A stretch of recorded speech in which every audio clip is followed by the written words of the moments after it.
নাবাৰ্ড অসমৰ উদ্যোগত 10ম ৰাষ্ট্ৰীয় হস্ততাঁত দিৱস পালন। ৰাষ্ট্ৰীয় কৃষি আৰু গ্ৰামীণ বিকাশ বেংক নাবাৰ্ড অসমৰ আঞ্চলিক কাৰ্যালয়ৰ উদ্যোগত আজি নাবাৰ্ডৰ গুৱাহাটীস্থিত কাৰ্যালয়ৰ নিতা প্ৰেক্ষাগৃহত পালন কৰা হয় ৰাষ্ট্ৰীয় হস্ততাঁত দিৱস। গুৱাহাটীত হোৱা বানপানীৰ পৰিপ্ৰেক্ষিতত ইতিমধ্যে 7 আগষ্টতে হৈ যোৱা 10ম সংখ্যক ৰাষ্ট্ৰীয় হস্ততাঁত দিৱস আজিহে পালন কৰা হয় বুলি নাবাৰ্ড অসমৰ বিষয়ববীয়াৰ পৰা জানিব পৰা গৈছে। এই দিৱসৰ লগত সংগতি ৰাখি অসমৰ হস্ততাঁত ক্ষেত্ৰখনত বহনক্ষম উদ্ভাৱন বিষয়টিত গুৰুত্ব আৰোপ কৰি আজিৰ অনুষ্ঠানৰ আয়োজন কৰা হয়। বন্তি প্ৰজ্বলন তথা অসমৰ জাতীয় সংগীত পৰিৱেশনেৰে আৰম্ভণি হোৱা এই অনুষ্ঠানত নাবাৰ্ড অসমৰ মুখ্য মহাপ্ৰবন্ধক লোকেন দাসে আদৰণি ভাষণ আগবঢ়ায়। লোকেন দাসে অসমৰ হস্ততাঁতৰ ক্ষেত্ৰখনৰ উন্নতিৰ বাবে নাবাৰ্ডৰ বিভিন্ন উন্নয়নমূলক কাৰ্যকলাপ তথা আঁচনিৰ খতিয়ানো দাঙি ধৰে। এই অনুষ্ঠানত মুখ্য অতিথি হিচাপে ভাৰতীয় প্ৰশাসনিক সেৱাৰ বিষয়া তথা অসম চৰকাৰৰ হস্ততাঁত বস্ত্ৰ আৰু ৰেচম শিল্প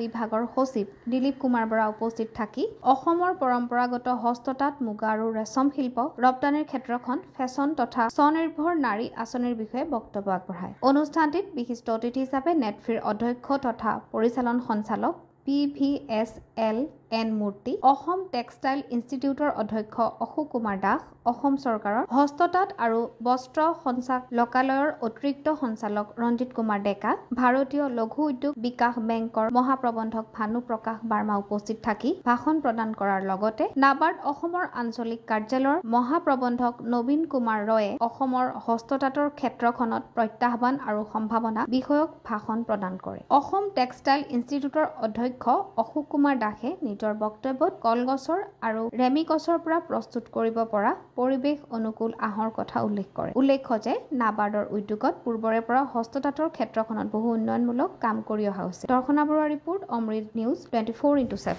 অমৃত প্ৰবাহ অসমীয়া সাপ্তাহিক কাকতৰ ডিজিটেল সংস্কৰণ অমৃত নিউজ, সত্যৰ সন্ধানত অমৃত নিউজ।